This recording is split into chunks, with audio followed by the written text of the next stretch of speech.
Bonjour à toutes et à tous, merci d'être au rendez-vous pour ce nouveau numéro de rencontre. Aujourd'hui, nous allons parler du sommet des BRICS 2024, le premier après l'élargissement de l'organisation. Quels sont les enjeux pour les BRICS en pleine évolution? Aujourd'hui, nous allons en discuter avec nos invités. J'ai le plaisir de recevoir aujourd'hui dans notre émission, par visioconférence, Yu Jia, professeur à l'Institut de la Nouvelle Économie Structurelle de l'Université de Beijing, et depuis la France, Alex Wang, géopolitologue et président d'honneur de l'Association Transition écologique et solidaire française et chinoise. Bienvenue. Merci. Alors, j'aimerais bien commencer par Yu Jia. Quels sont les sujets qui vous intéressent le plus pour cette année, le sommet de cette année?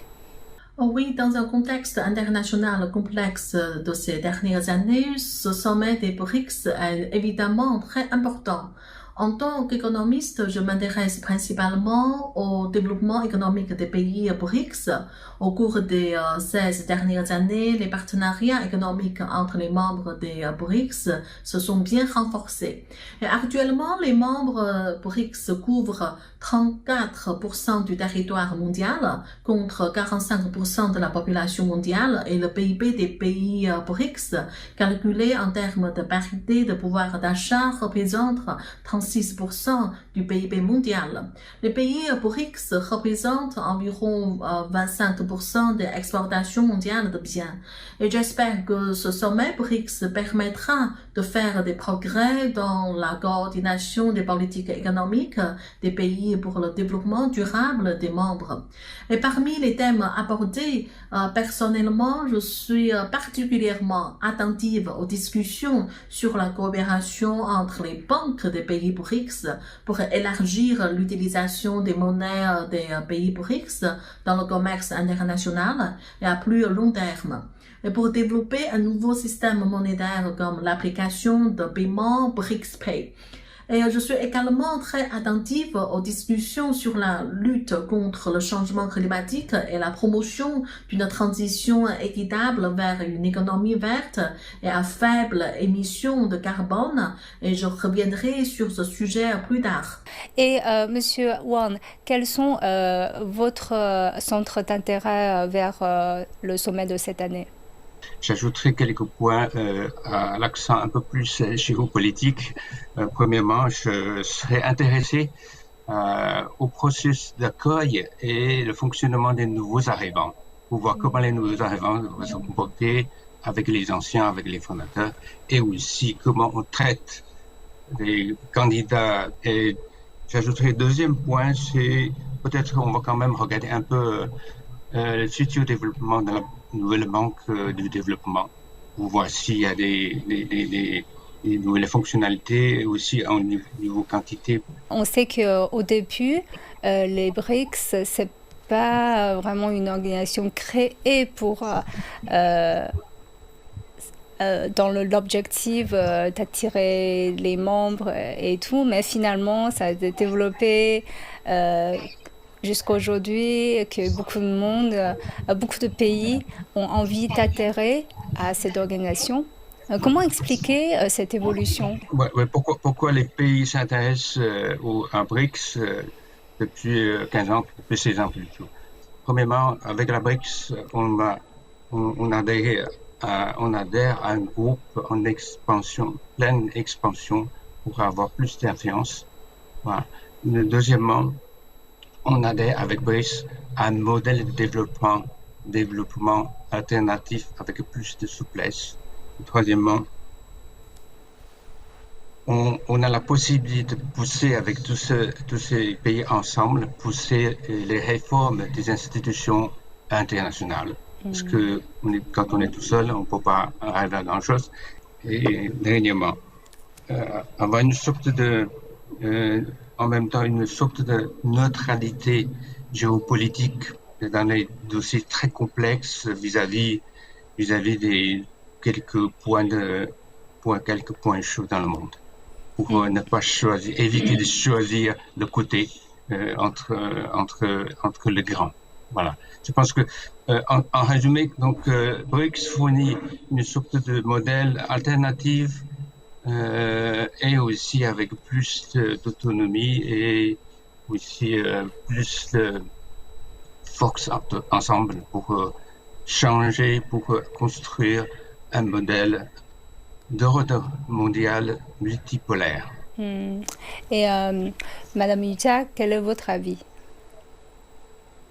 Oui, je pense qu'il y a plusieurs raisons pour expliquer la forte attraction du BRICS. Et je vais en citer trois ici. Et tout d'abord, les pays membres du BRICS sont confrontés à des défis communs comme le développement économique, la stabilité sociale et l'amélioration de leur statut international. Et ces défis et intérêts communs poussent les pays à chercher la coopération pour atteindre des objectifs. Et par exemple, les pays du BRICS poussent la réforme des institutions financières internationales comme la Banque mondiale et le Fonds monétaire international pour qu'elles reflètent mieux le point de pays en développement. Et le deuxième point est la croissance économique et le potentiel du marché.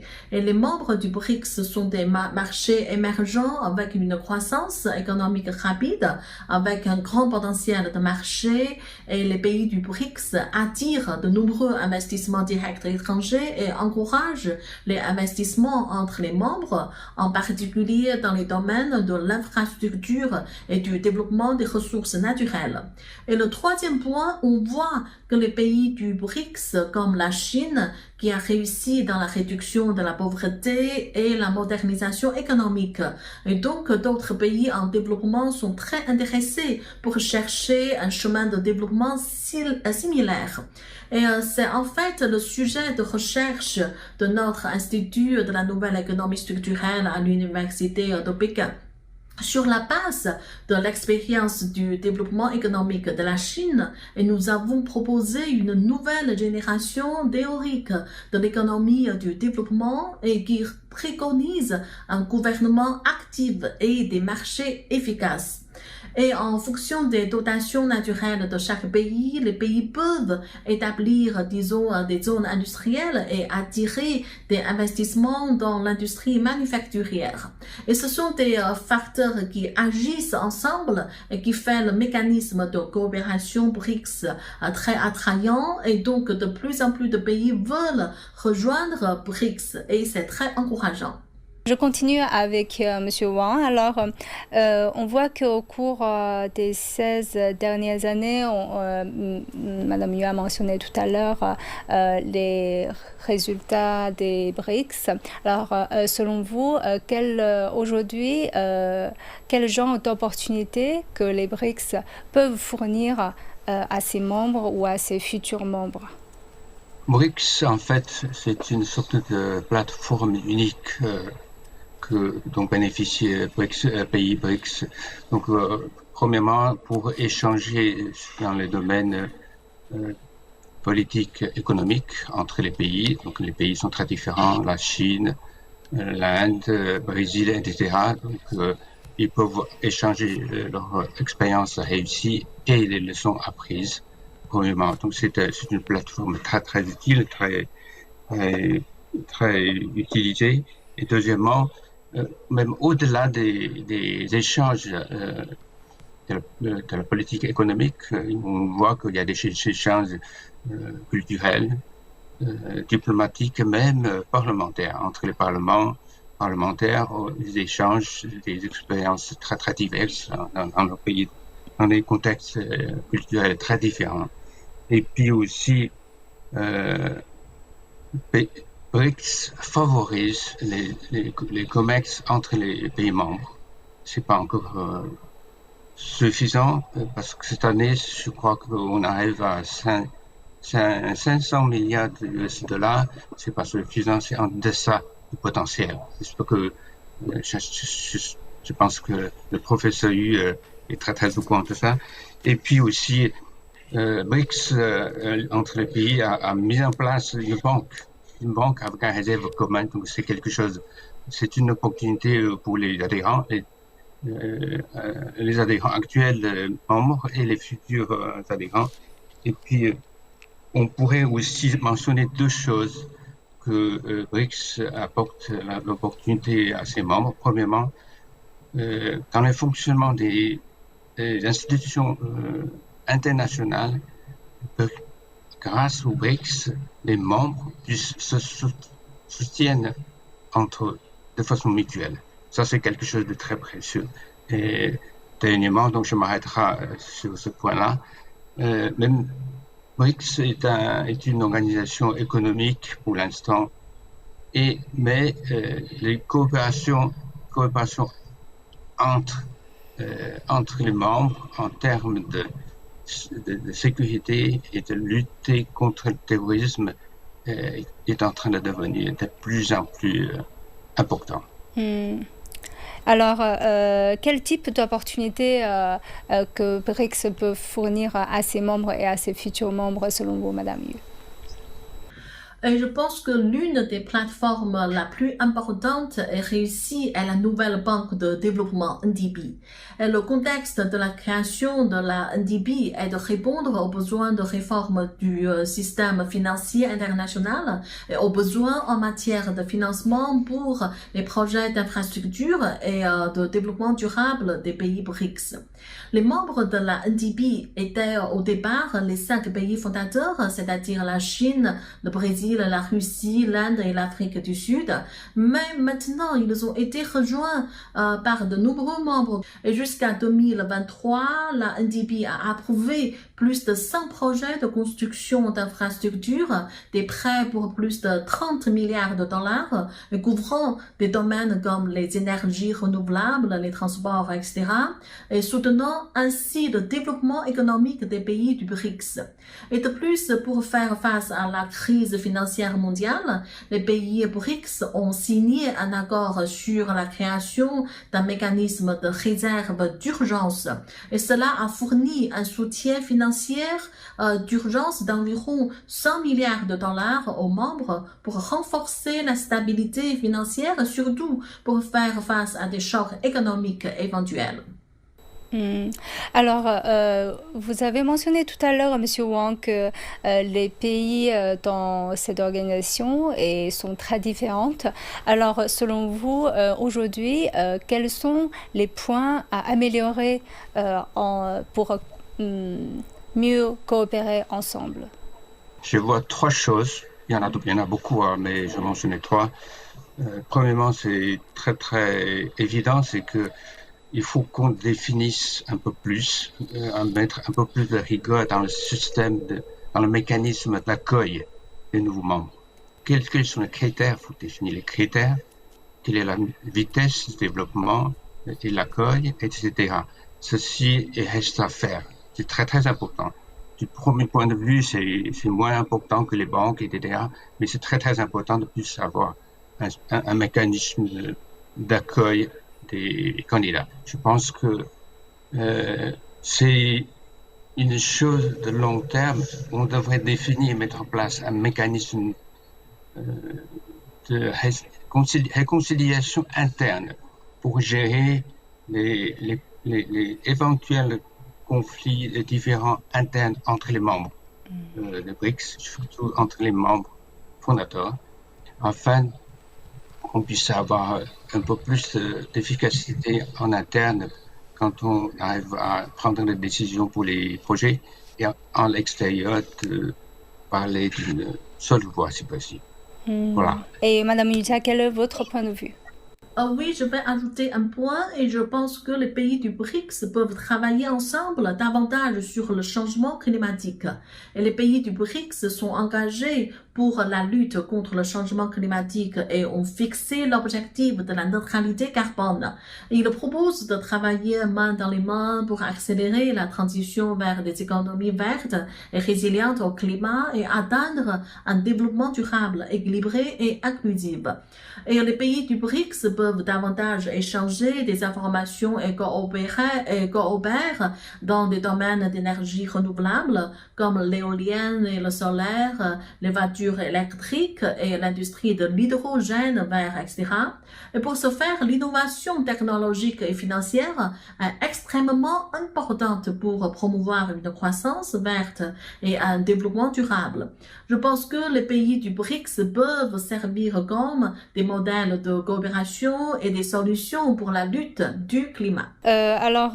Monsieur Wang, je voudrais continuer avec vous.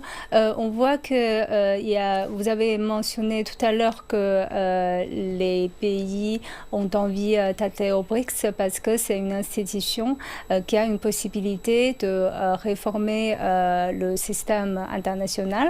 Et pensez-vous que, vu la situation aujourd'hui, pensez-vous que le BRICS est vraiment en mesure d'avancer jusqu'au aider à créer cet nouvel ordre multipolaire comme vous avez mentionné tout à l'heure? On a fonctionné pendant 16 ans.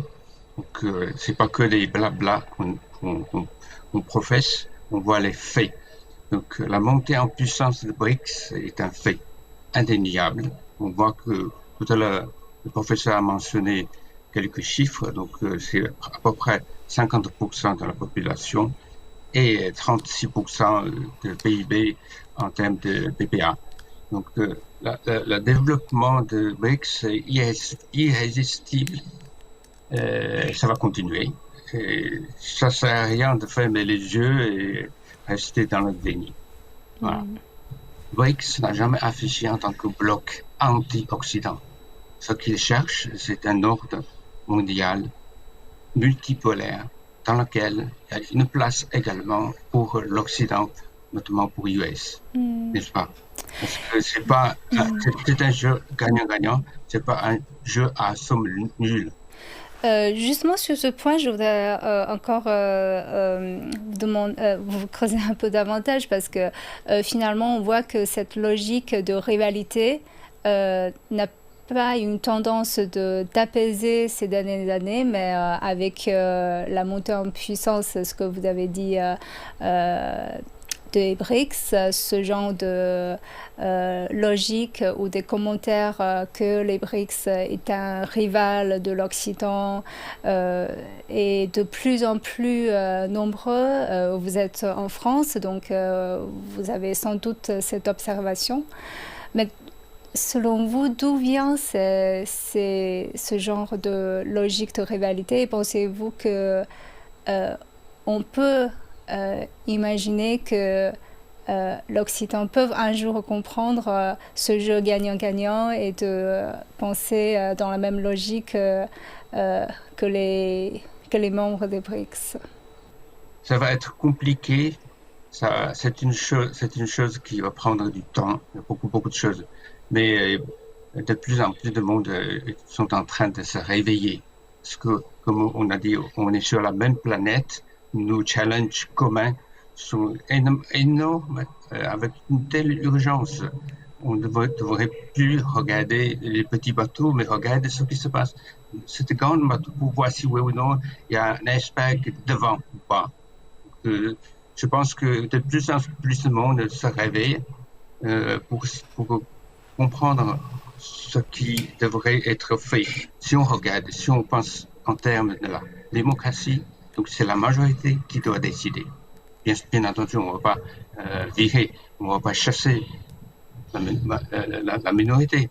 On devrait fonctionner, réfléchir ensemble pour implémenter les solutions ensemble. On n'est pas dans le jeu à somme nulle. Nous sommes dans un jeu gagnant-gagnant. Et ça va demander du temps quand même que tout le monde comprenne bien cette logique. C'est pour le bien de tout le monde. C'est pour le bien de tout le monde. On ne cherche pas à éliminer qui que ce soit. Alors, je tourne vers Madame Yusa. Quel est votre avis, c'est-à-dire que sur cette base de la paix, de développement partagé, comment faut-il interpréter aujourd'hui le rôle des BRICS? Oui, depuis sa création, le mécanisme des pays BRICS a toujours suivi les principes d'ouverture et de transparence, de solidarité et de coopération. Et l'esprit BRICS est en fait ouvert, inclusif, coopératif et gagnant-gagnant pour construire une relation de partenariat plus solide. Et le mécanisme de coopération des pays BRICS a non seulement favorisé une coopération pragmatique entre les membres du BRICS, mais a également contribué à la coopération sud-sud et le développement mondial au-delà des pays BRICS. Et je dois dire très clairement que la relation entre le BRICS et le groupe 7 n'est pas antagoniste. Mais au contraire, on cherche à coopérer avec les pays occidentaux. Les pays BRICS demandent une structure économique plus diversifiée dans le monde, non pas pour s'opposer aux pays occidentaux, mais pour améliorer et compléter le système de gouvernement international actuel. Et donc, les pays du BRICS cherchent la réforme du système de gouvernance mondiale et non pas pour créer des petits cercles fermés. Et cet esprit de coopération contribue à construire un ordre international plus juste et plus rationnel. Et cela permet d'offrir plus d'opportunités et de développement aux pays sud-mondiaux. Je participe souvent à des forums internationaux et en général, les experts internationaux soutiennent la conception des BRICS et sont optimistes quant à leur développement à venir. Et cependant, parfois, j'entends en effet des doutes sur la capacité des pays BRICS à créer un nouvel ordre mondial et parce qu'ils pensent qu'il y a des différences très significatives entre les pays BRICS en termes de niveau de développement économique, de système politique et aussi des contextes culturels. Et ce qui permet ou bien ce qui peut rendre la coopération difficile. Et cependant, je pense que cette perspective est incorrecte. Et en réalité, le point commun le plus grand des pays BRICS est qu'ils sont tous des pays émergents avec un potentiel de croissance économique importante. Les pays du BRICS font face à des défis communs, y compris le changement climatique, le développement durable, l'instabilité économique mondiale. Et donc, c'est justement à cause des différences entre les pays BRICS qu'ils mettent davantage l'accent sur le multilatéralisme et cherchent à renforcer la coopération dans les affaires internationales pour mieux refléter les intérêts et les besoins des marchés émergents et des pays en développement. Je voudrais continuer avec vous, Madame Yu, parce que vous avez mentionné tout à l'heure le point culturel. On voit que, en effet, les pays BRICS ont organisé pas mal d'événements justement sur les échanges culturels, sur les échanges entre les peuples.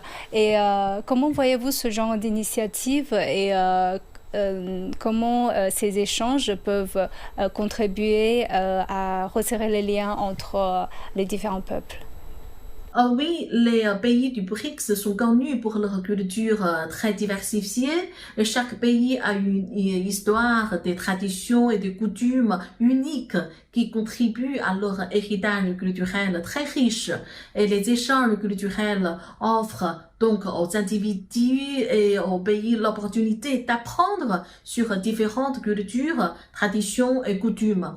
Et les pays du BRICS organisent régulièrement des festivals d'art, de cinéma, de musique et d'autres formes d'activités culturelles pour renforcer la coopération de l'amitié entre les peuples de différents pays. Et il y a aussi la coopération dans le domaine de l'éducation avec des projets de recherche conjoints, d'échanges d'enseignants et d'étudiants, etc.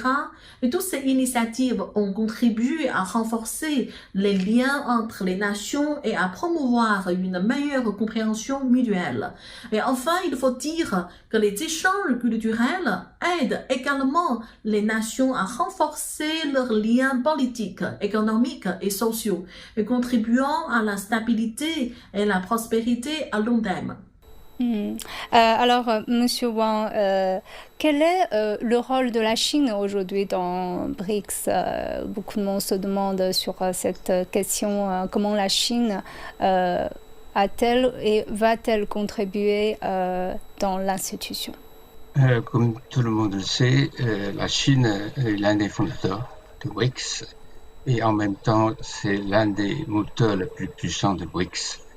On a vu ce qui a été fait pendant les 6 ans dans le domaine économique et culturel.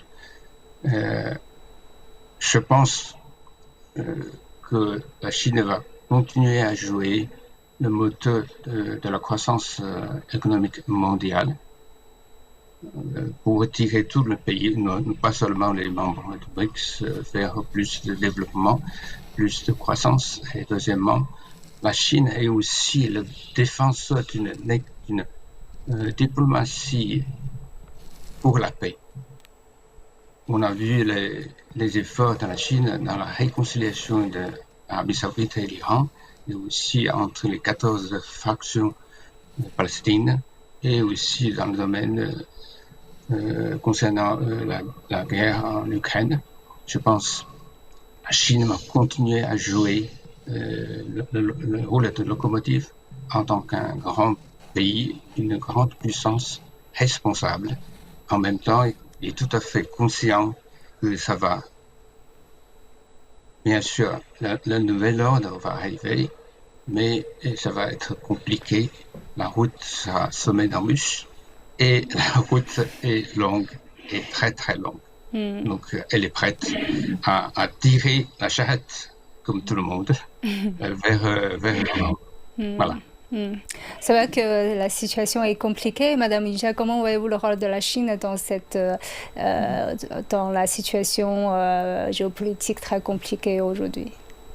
Oui, au sein de BRICS et dans le monde, la Chine joue un rôle de leader important dans plusieurs domaines et je vais en citer 2 exemples ici. Et premièrement, la Chine est la plus grande partenaire commerciale et le plus grand pays source d'investissement au sein des pays BRICS.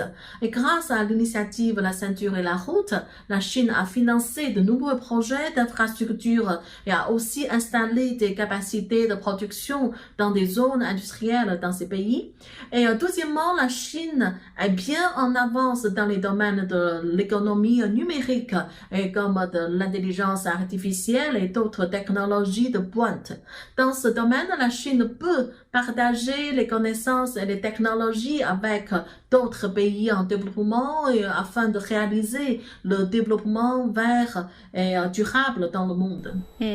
Et sur la question de culture, j'aimerais bien revenir encore un peu vers Monsieur Wang. On a parlé un peu des échanges culturels entre les différents pays. On voit quand même que les cultures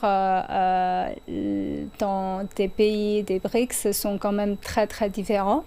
Et comment voyez-vous les enjeux dans les échanges culturels entre ces différents pays? Et est-ce que les pays membres peuvent se comprendre? Par exemple, par rapport au G7, les pays ont quand même sont beaucoup plus proches en culture que les pays membres des BRICS, n'est-ce pas?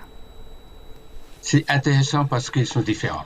Justement là, ils sont différentes. Les cultures sont différentes pour être vraiment intéressant. C'est le moment, c'est l'opportunité de découvrir l'autre. Entre les uns et les autres, premièrement. Mais ça va prendre du temps, c'est compliqué pour la langue, pour les coutumes, etc. Mais c'est pas parce que c'est différent qu'on n'y va pas, c'est parce qu'on y va parce que c'est différent. Là, c'est le premier point. Deuxième point, BRICS, en tant qu'entreprise, en tant qu'initiative mondiale, n'est pas seulement une question des élites. C'est tout le monde. Tout le monde, ça veut dire tout le monde, des membres des pays BRICS. Donc, la culture, c'est un billet très très utile à travers lequel on peut arriver à diffuser la compréhension et aussi mobiliser de plus en plus de bonne volonté pour y contribuer. Alors, je vous remercie à tous les deux d'avoir partagé vos points de vue avec nos téléspectateurs. Je vous remercie. Merci. Merci. Et je vous remercie d'avoir suivi notre émission. À la prochaine.